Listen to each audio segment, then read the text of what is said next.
press outs. Yeah, so like for people that posture, like so the dramatic thing, you know, like I've interviewed a lot of customers, and the dramatic thing about this is when people get on it in a session or two, sometimes in one session, they're like, oh my God, my posture feels completely different, because you're all of a sudden teaching their spine how to actually be the primary controller of the body, not the primary mover anymore, and they're like, what happened? This also rotates, so you could strap it in easily. It's, you know, it has a lot of movability to it. So. Oh. You got tough skin. So you could put like, we usually put like 2 bands on the outside. Just do the purple one, just stick it on the outside. We're just gonna Yeah, torture we're just Kelsey the gonna- entire so- time. So, We're just gonna torture Kelsey the entire time. Well, she's got the baby ones here, so you know, no problem for tough Kelsey. That's what they're saying now. Yeah, right. Whatever movement you have, you can do push and pull. Okay. Any movement you have, you can do both directions. So that's pretty helpful. So start your elbows bent, knees bent. Yep, and then she would press out. So if you're looking at posture correction, thoracic kyphosis, shoulder problems, I mean, it just solves a lot of problems. Kelsey, are you feeling a lot in your lower abdomen? Yeah. Yeah, it lights you up right away. Yeah. I mean, people are screaming with their hip flexors. They never It- felt that before. But Yeah. so Mike, so I know that from what I've done, but then Mike started seeing the same things. Like Yeah. people are like, "Oh my God! Like I can't believe like what's going on. This is hard." Yeah. Like they've been doing all the core work in the gym, but it's all what I call moving back core work. I'm like, now you're actually teaching your back, your abdominal system to be Everything's isometric stabilized, controller. There's no movement. Now you're making it do real work. Yeah. It's like less time, more Way less quality, time. and your core is isolated. This Huge is definitely change in beneficial. volume Yeah. time you have to train. It cuts it down dramatically. Oh, that's really cool. Dramatically. hitting the mat? Yes, the Yeah. mat. Yeah, you would just slide them down. And then, to so the then, butts and then on you the would, mat. so you could just do shoulder, so you could actually do shoulder only, or, you know, you can pick your knees up, Kels. Just pick them up off the deck. And you could also do like, I'd show Mike some hamstring ones, so you could just do these are what we call squat press, you just press all the way out. It's like a crazy abdominal activation. Your abs are on fire, Yeah. right? But so you're teaching somebody to do the elevation work, because most people are poor elevators, Yeah. strength-wise. So That's why in the photo survey, when they say putting 50 pounds overhead, your average American cannot put 50 pounds overhead. Definitely. So I can't stand those surveys. They're not realistic. Yeah. But just understanding why people have limitations doing stuff overhead, they just need to have it scaled a little better. And so You know? we can also do like, these are ones I showed Mike more recently. Just arms up. You can swing the legs out, so you can. So These you're are the just. V downs. Yeah. So you work. So you can work on hamstring mobility with one leg in. You can work all the way up. So you're teaching.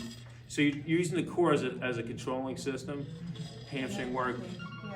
and then you can come further back, like so you can get the hamstrings actually to stretch. And they So could if you practice a come- lot of these at home with an FMT band Yeah. or some type of band they could put around, or anything you wanted to find on Amazon. And we do have patients that actually want to buy a machine because they realize what it's like. And I'm like, Yeah. you don't really need a full gym. If you buy this, you can get like, Yep. a You can pretty kettlebell and much do stuff. yeah. You could do this right in your home, in your garage, as long as you have the high ceilings. And then it does, there's a pin that you push like on a walker, and then Yeah. it folds, it comes out, cool. the pipe. So You could carry even it. travel with it. I have Yes. one in my car all the time. Yeah. So Oh, I nice. train wherever I am, on the Yeah. beach, at the park. Yeah. You know. No, it's sweet. And the thing about this, so like what we try to teach is these, we're just trying to show them what experience they need to feel, so when they go home, they're going to start to understand how to use their body in this Yeah. other way now. Yeah. So we're building this new map, this new brain map, where they're understanding what it feels like when their back's not helping. Because they're a master at doing it when their back helps. Yeah. That's what everybody does. Yeah. That's why we have all this, so much business. Yeah. Right? And so not that it's a bad thing, and you're never going to have no injuries. That's impossible. Yeah. So there'll always be business. It just gets them better quicker. No, it's cool. What do you want to show? We're just going to show some quadruped Yeah. stuff, and Okay, then we'll yeah. definitely get into some of the standing movements, because I think you have a high Medicare population here. They'll obviously be doing a lot more of the standing Yeah. stuff. Yeah. Even just like split stance. If some people get to a half kneel, you could do half kneel chops and press downs, cool. Yeah. you know, and makes them feel aware of what they have to do. So yeah, split squats. I mean, Yeah. it's really, Yeah. you're just And yeah, I mean, with the diagonal older patterns. population, You do everything. yeah, I mean, a lot of them cannot get into a lunge. They just Yeah. have lost that dissociation. Mm-hmm. So, but you never know. Some people can even just do mini holds to help with their gait, you know.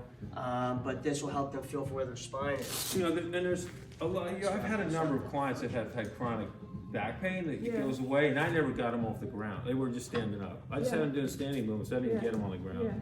So it's not essential that you get on the ground, but for somebody who's going through the whole training process, an athlete, you need to. You want to start from Like the so, beginning and like move them. like when I teach the college kids, like when they buy them, I have them do the first 6 weeks on the ground. I let them get off the ground. You're not gonna have fun. It's gonna be a pain in the ass, but and some of the schools even call them. They call them. I forget what they call them after me, but they call them like some thing. They did the Kaehlers today. And that's cool. But it helps the athletes also build that new map, which is. And this is great for pelvic floor. Yeah, I mean, absolutely. Yep. Yeah. I mean, if they're not too, having too much control loss.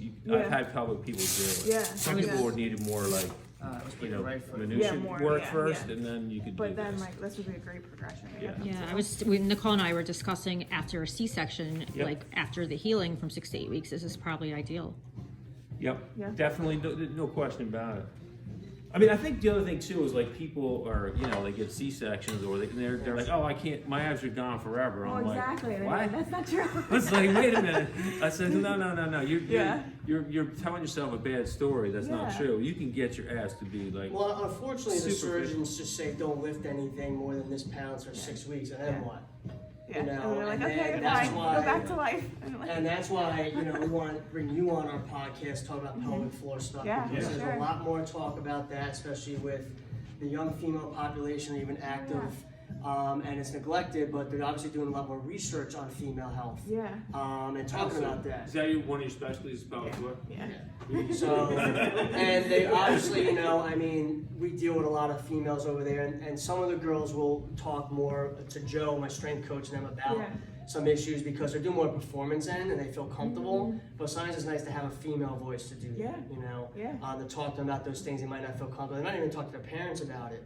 But there's things going on that they need to know, or maybe there's other issues that we're not aware of, and sometimes they're just slacking with their energy, and you have to be aware there's something going on there. Yeah. So there's a lot more information coming out about that. And again, with coaches that are dealing with a lot of these girls and then negligent on that. I don't understand how you train females if you're not aware of that stuff. Yeah. Because there's more Olympic level athletes and college athletes coming out talking about it, and it's important for the performance. Yeah. And they still kind of think that just females are small men, and it's completely wrong. So it's amazing how it took to 2023 to start waking up Start about finally this stuff. talking about these things. Yeah, it's Like, just come it's so on. crazy. It's so crazy. Edit that part. So this is a hamstring curl. So do the hamstring. This is brutal. So that people will start cramping, but it shows how weak they are. And then there's obviously simple things you can do at home to replicate it, but it just shows, are they arching their back? Are they rotating their pelvis? Well, I think, the other thing about this, that stabilizing through your arm system helps build that control a little bit better. Yeah. Not like the traditional ones in the gym. Yeah. They really don't effectively work hamstring, so this gets it done quick.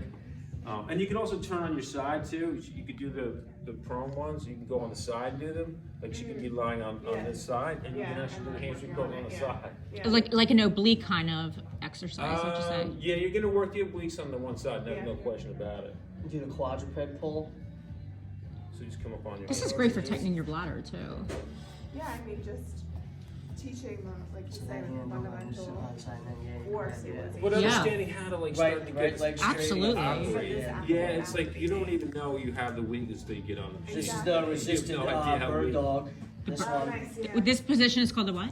Resisted bird dog or quadruped arm and leg. Usually with this one, we'd have her foot on the other side, so you're running on the middle. Like you would just. I mean, so if you wanted to keep one foot in and go through this, is not a problem. But I would have her, this side, and you slide it up, boom, and you can use the plate. I usually use the plate as a guide, so they're really trying to run it flat. So there's really no rotation, and they're learning how to really drive their knees to elbow without the back rotating, side bending, all the chain stuff that we're trying to get rid of, I strap them in like this if I'm going to superset between hamstring curls and this. Yeah, so like if you're doing what Mike's doing, you would have to keep it Because that way. there's a runner progression too that they would build out. Yeah, that pull. they stand in here and they do a pull and then also a hamstring curl, and those are brutal. So those are like the, Oh, That's wow. like those are higher level. level Yeah, high movements. level. That's high level. Kelsey, why don't you try that? I'm kidding. The wall for assistance. Yeah, we start with the wall support. I think, it's one of those things where you have to work your way up. Yeah. Get Yeah, some like base. gradually. Yeah, you gotta get base control of this first before, Yeah. so when you're standing and doing this, I'm like, Yeah. standing without falling over, it takes a lot more Yeah, a power than lot you could more. imagine. Yeah. So Bob, for a person who just got injured, right? Would you start off doing this like once or twice a week for 20 minutes, or how? I mean, if they had, you mean if they were coming to the clinic, or you mean if they were? If they're coming to the clinic. I mean, these should be every time you come in. So this process is what I call neuroflushing. You're actually opening up pathways of movement and activation that have been off the table for a long time. So you're opening things up that actually create more of a recovery great. effect than like if you're lifting weights, like it's tearing you down to build back up. This is really, it's a different pathway of movement, and you're building these postural strength systems that help you recover quicker, so those injuries down here disappear as this gets stronger. So it's actually recovery, not actually like breaking things down.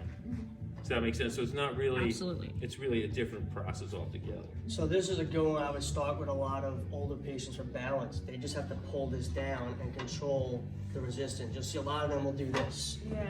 So this just is like a pull down and they have to hold. And then this also works on shoulder mobility here. So doing this, So or what- lat pulls. So what we do is so if you, what do you guys want us to do? A quick demo? Anybody Yeah, want just trying to jump feel on? it. You can definitely do some of the standing stuff for anybody. And I'll show you what it feels like when you don't know you're using your back, and I'll show you what it feels like when you're using it, doing the same movement. Yeah, so this would be too straight. So what you do is you would just keep your arms straight. Okay, for the record, our Nicole is 8 months Right? pregnant. Yes, she is. Let's take it easy. She's making Don't kill me over here. making that baby super strong. So you just put your legs on the side. So you just grab on hands here. And so what you're gonna do is in a moment, you just swing your arms down to about here. And I want you to pay attention that I know your abs aren't quite what they should be. Definitely not where they used to be. So you're gonna pay attention to what you're feeling here and here, right? And then come back up. Maybe do 1 or 2 movements. Just scoot down so your feet are straight. And then come back up. So you kind of got a sense of the intensity there. And I'm just gonna check your back to make sure it's not chaining, and you can do the same thing. That's great. Keep them straight like that. Well, so I'm showing them what's gonna feel like when they're not letting their back help their arms move. So you'll notice more work in these 2 spots, right? Yeah. So that's the map building, the puzzle pieces we try to teach them. So they don't realize how much micro movement they're doing on their back when they're just doing that it, little right? bit, Yeah. yeah. So every time they move, their back is picking up work, and these are getting off the hook. Yeah. They're not gonna be as strong. Yeah, This is not whatever. gonna be as strong. Yeah. That's cool. So when Mike had Kelsey doing it on the ground initially, it's much easier to start to do that because they're gonna have a hard time curling up. Yeah. But here we're just showing you, hey, you don't realize how much you've been using this your whole life. You've been doing this your whole life. You don't know that this is